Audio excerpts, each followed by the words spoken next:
Hello viewers and welcome back to another edition of The Viewpoint. I am Saja Brito and joining me for the first time on the show today, please let's welcome to the show Executive Secretary to the TRRC, Dr. Baba Gallejalo.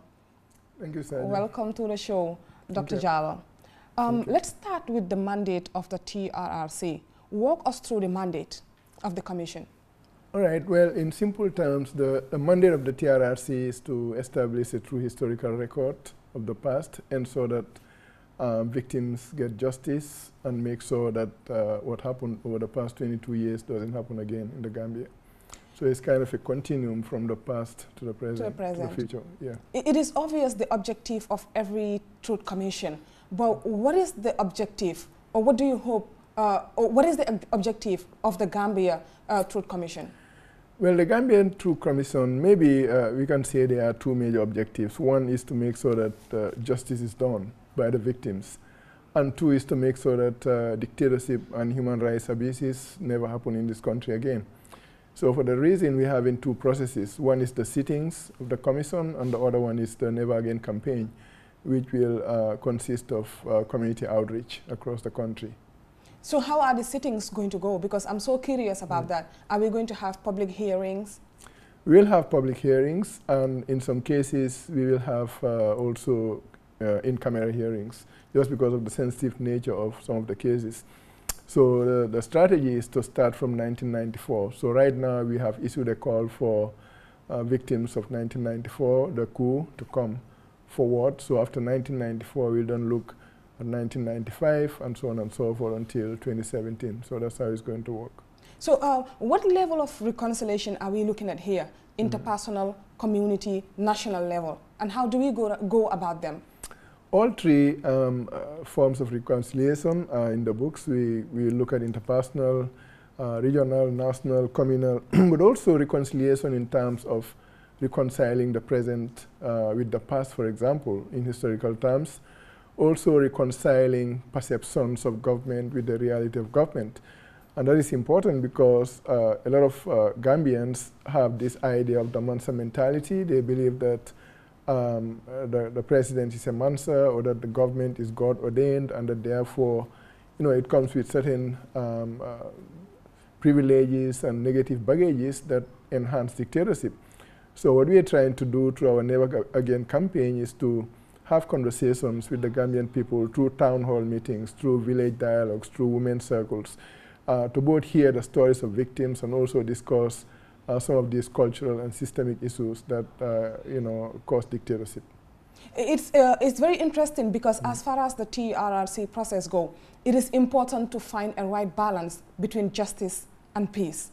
How do we strike that balance? Well, striking a balance between justice and peace, it's kind of tricky. It's not tricky because on one hand, we're trying to make sure that people who perpetrated crimes against Gambians pay the price for what they did. On the other hand, we also recognize that, excuse me, that the Gambia is one big family, and therefore we, are better off as a nation if we're able to work through our differences and eventually reconcile as a community. Both within ourselves and between ourselves and others, and between ourselves and our past, and between ourselves and our future. So essentially, we're going to try to synthesize all of these objectives into one main goal towards which we work as an institution and as a nation. And that is why inclusivity is literally the defining characteristic of the TRRC. We are going to include every possible Gambian in the conversation going forward, so that way we are able to reconcile peace and justice.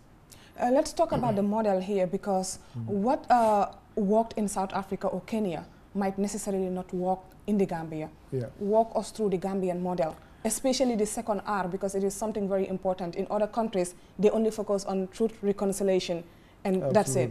Why the second R?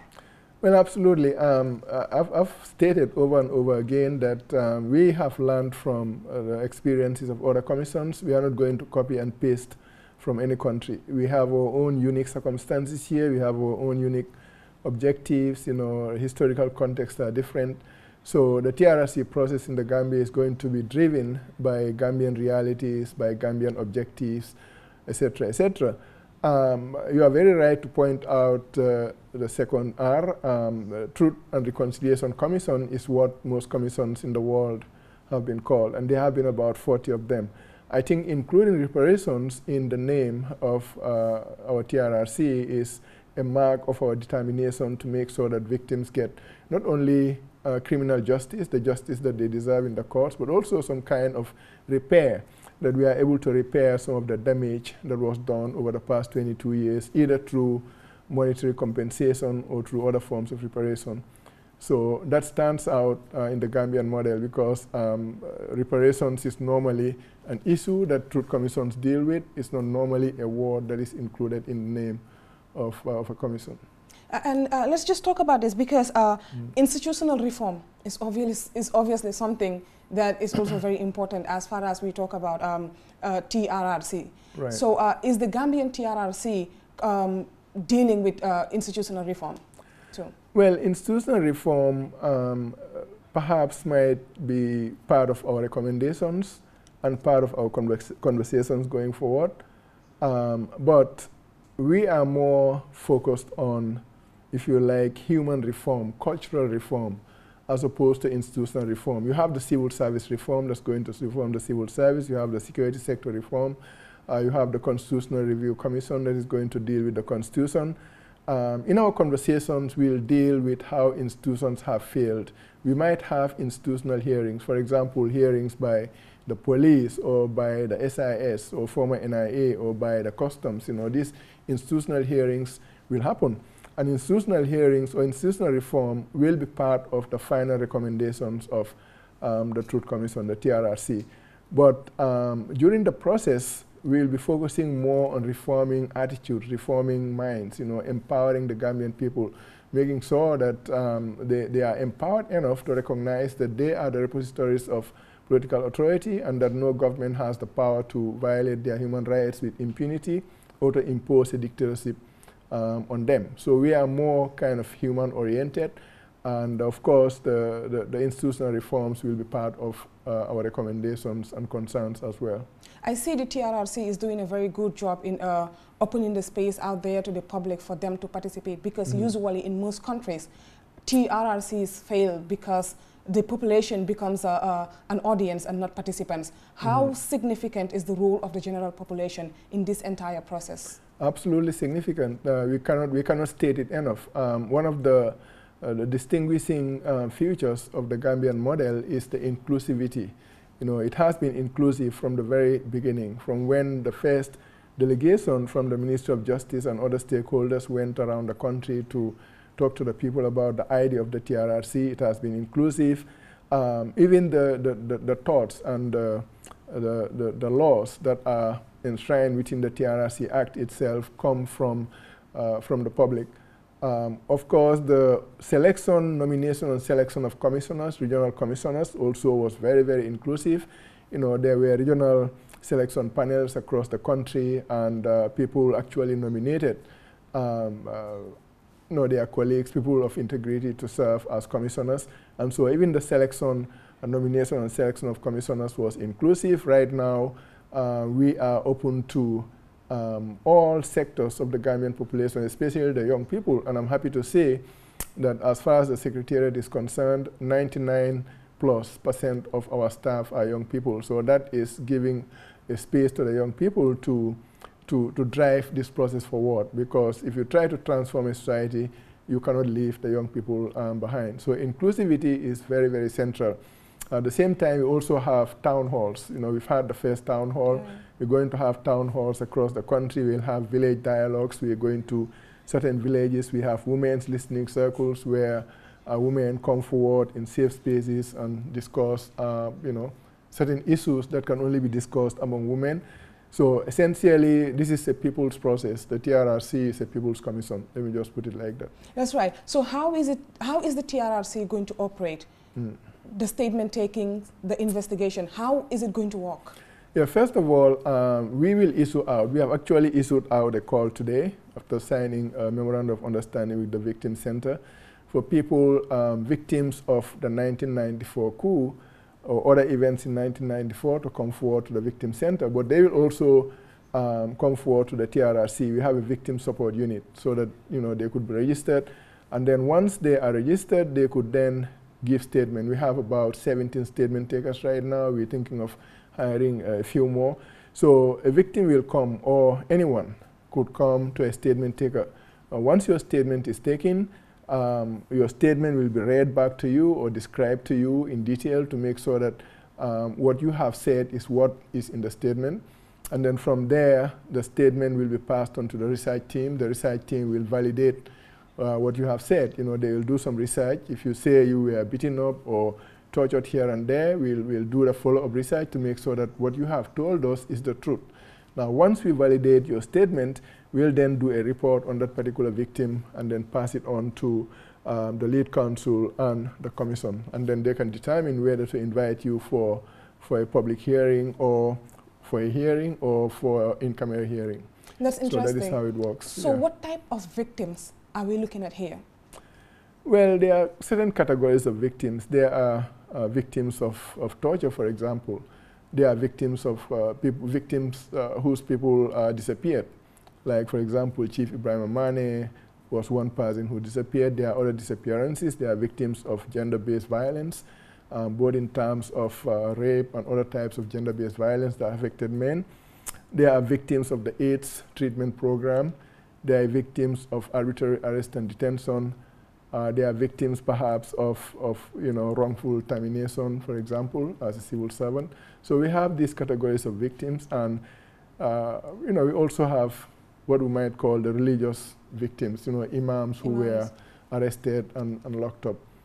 So those are the various categories of victims we have. Okay, that's interesting. So which makes them direct and indirect victims? Yes, there are direct victims. Direct victims are people who actually suffered directly and survived.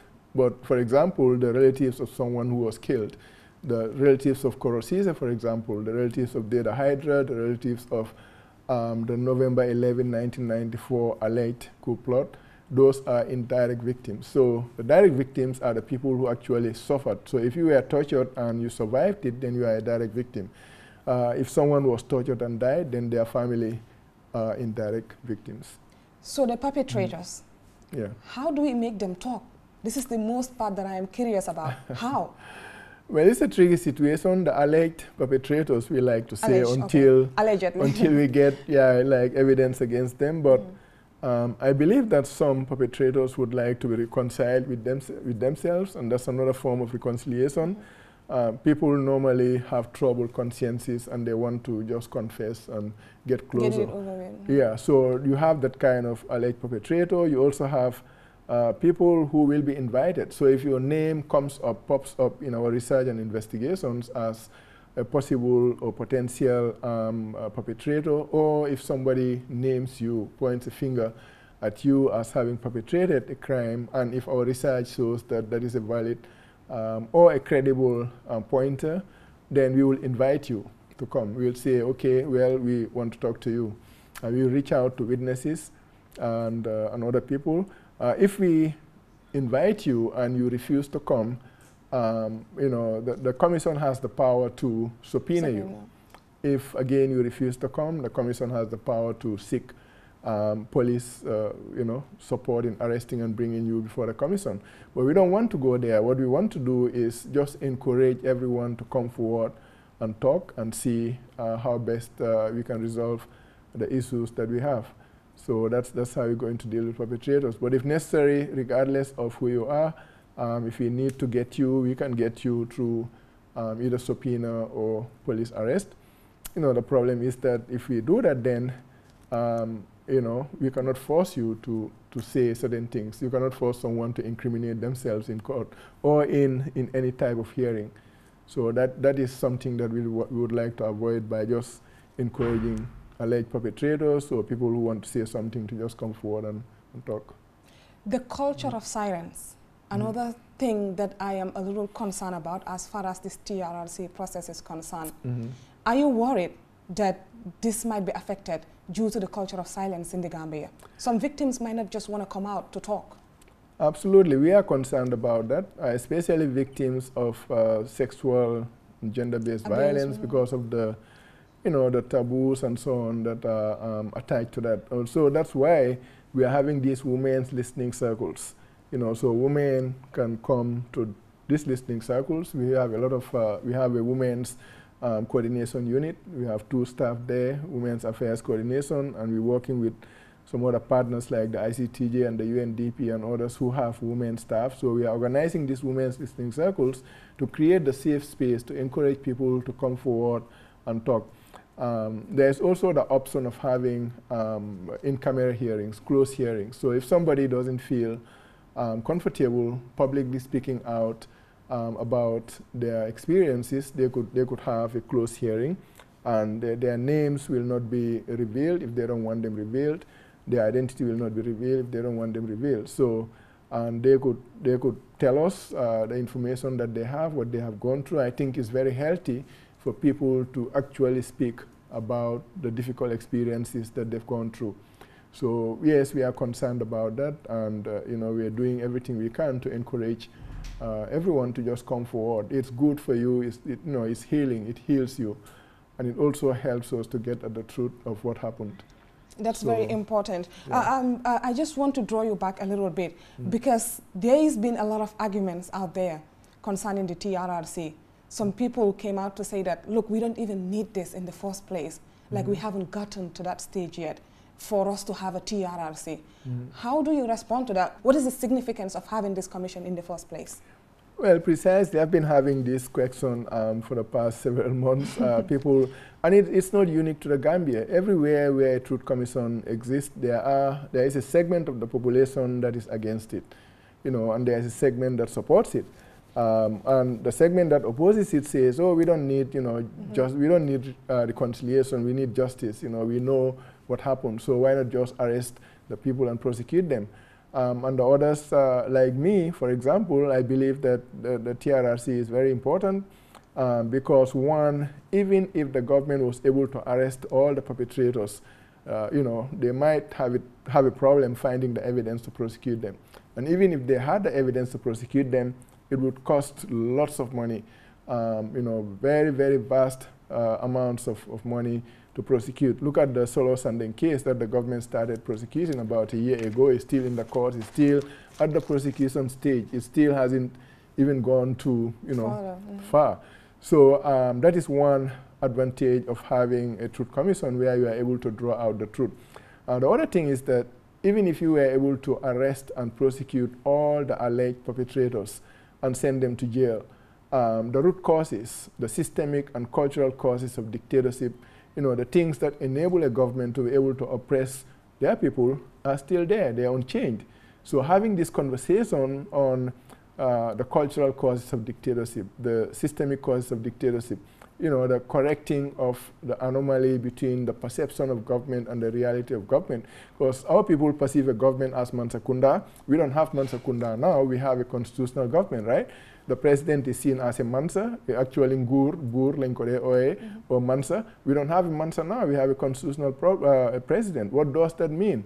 We need to correct that anomaly. And that conversation cannot happen if we don't have a truth commission process like this. So for those and many other reasons, I think it's a good idea that we have a truth commission here. Yeah, that's very important. Now, I know there are so many things that the TRRC haven't addressed, or maybe I haven't heard, and one of those is some of the objections to the appointments to the commission. Well, we have addressed them over and over again. Even today, the Minister of Justice had a press conference. He was asked about my appointment because people said, "Oh, people have a problem with that too." Oh yeah. They said I'm a victim, therefore I couldn't be the executive secretary of the TRRC, and they had a problem with Alhaji Barrow's appointment as the director of research and investigations. And yeah, I've had to address these things over and over again. The reality is that there is no truth commission in the world, in the history, where of truth commissions, where it is said that the victim cannot be hold a position. Yeah, hold the position of executive secretary or serve in the truth commission secretariat staff. Also, I tell people that when you step into a job, the job becomes you. You don't become the job. In other words, there are certain principles that you have to adhere to. I'm required to be impartial and independent, and I'll be impartial and independent in my work. As far as Alhaji Barrow is concerned, he hasn't committed any crime under the Gambian Constitution. There is the right to insurrection in the Gambian Constitution, as in other constitutions. If somebody is oppressing you, if your government is trampling on your constitution and killing and raping and oppressing you left, right, and center, you have a right to pick up arms and fight that government and topple that government, and you will be within your rights, and that would not be illegal as far as the Gambian Constitution is concerned. If by doing that he broke a law in America and he was arrested and jailed in America, that's not our problem. The American laws are not Gambian laws. As far as we're concerned, he has not committed any crime according to the Constitution of the Republic of the Gambia.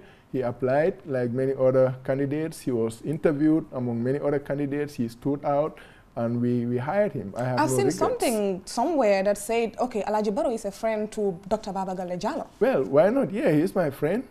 He is my friend. If he was my enemy, I don't care. What I care about is, he's qualified. He's the best qualified for the job. So why? I mean, I'm a Batambedu's friend. Batambedu is somebody else's friend. This is Gambia. We are all friends, right? We all live together. We all know each other. Coach Pasamba Jaw in America is my friend.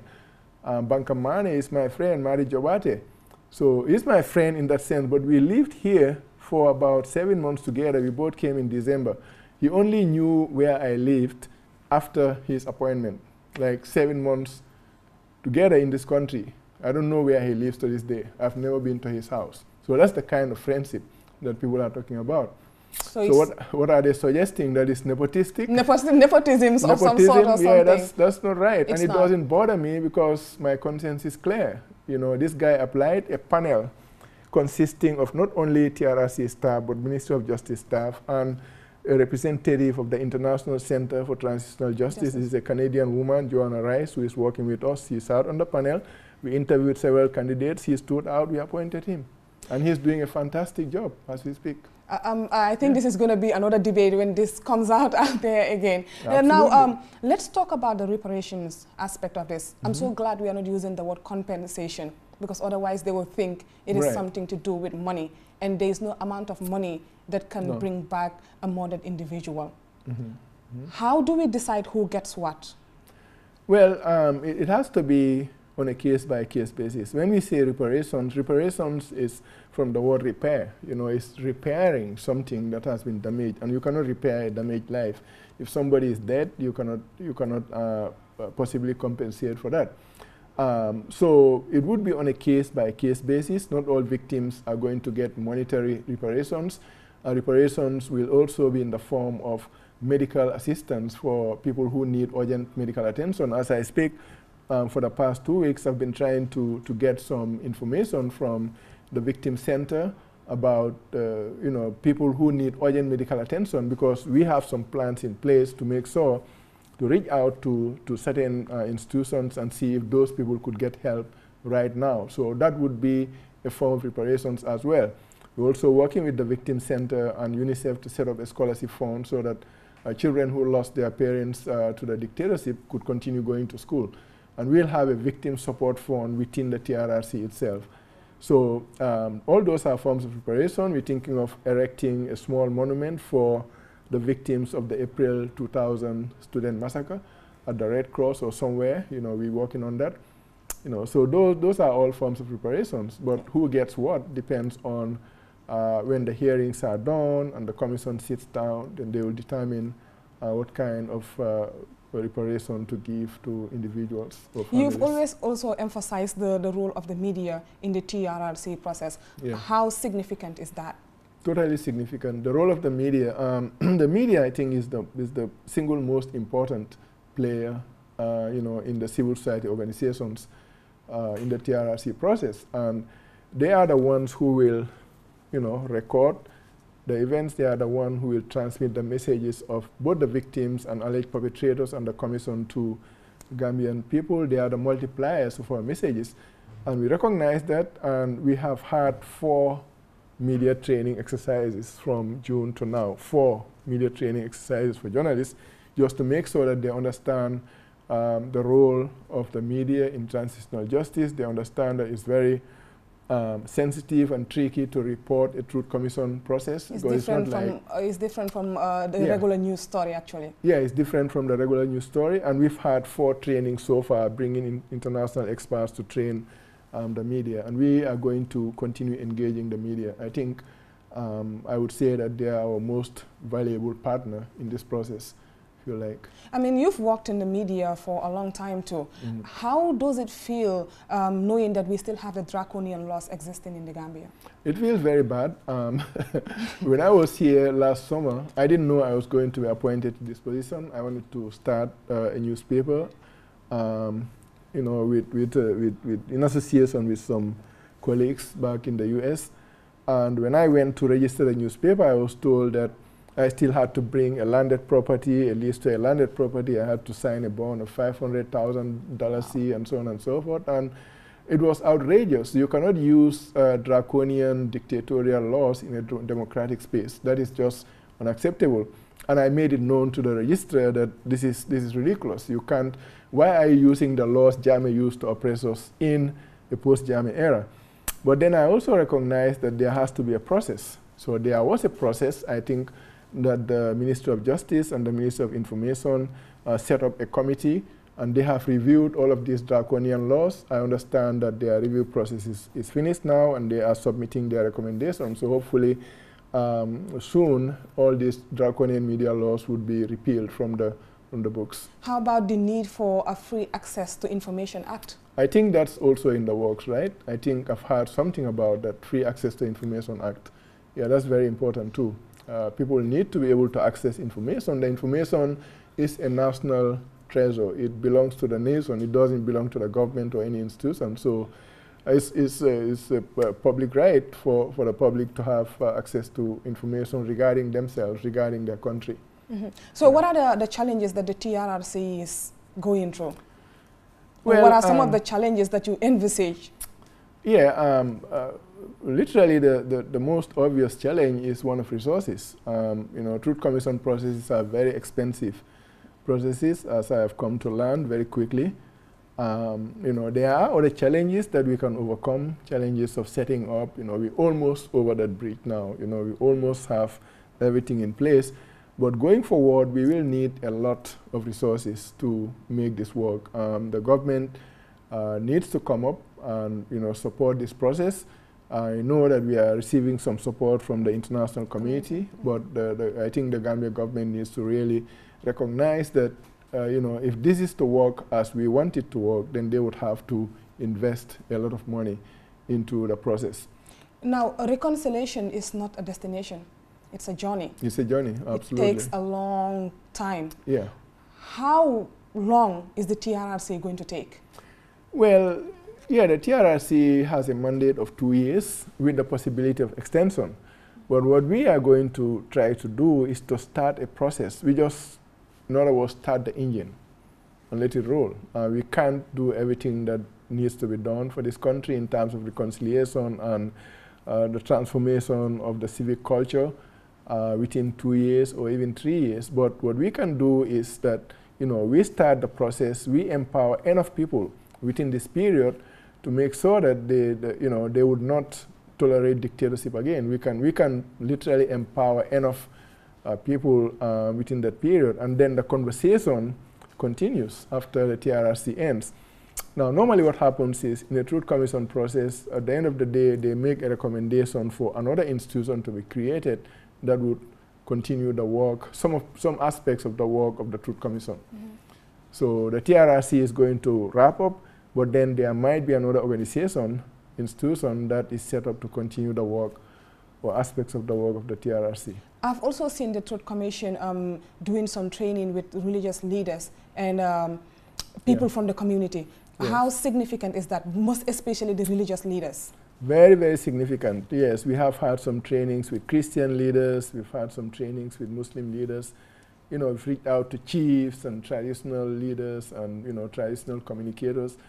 It's very, very significant, because what we are trying to do is to kind of bring in everybody, to make everybody own the process, and to see how best the word of God or the religious word can be used in the promotion of peace and reconciliation and justice, in the community. So we have very close relationships with the Evangelical Fellowship of the Gambia, and we've had conversations with the Gambia Christian Council and some imams.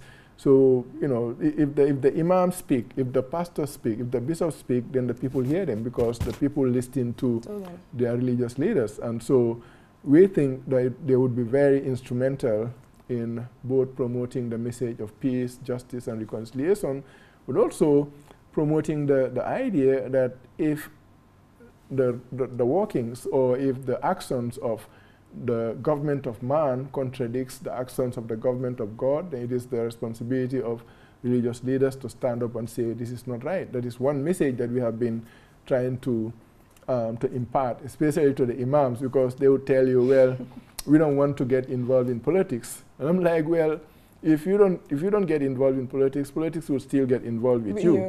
And in any case, there are two governments. There is the government of man and there is the government of God.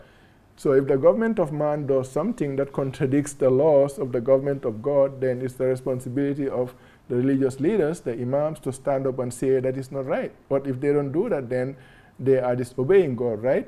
Yeah, absolutely. They should fear God more than they fear the president. That's right.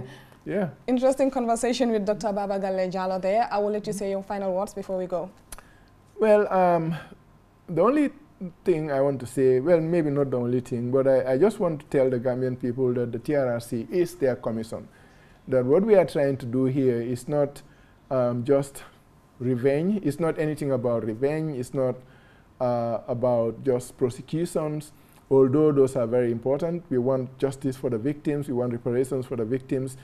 But above all, we want to create a society in which it becomes impossible for human rights violations to occur or to impose a dictatorship.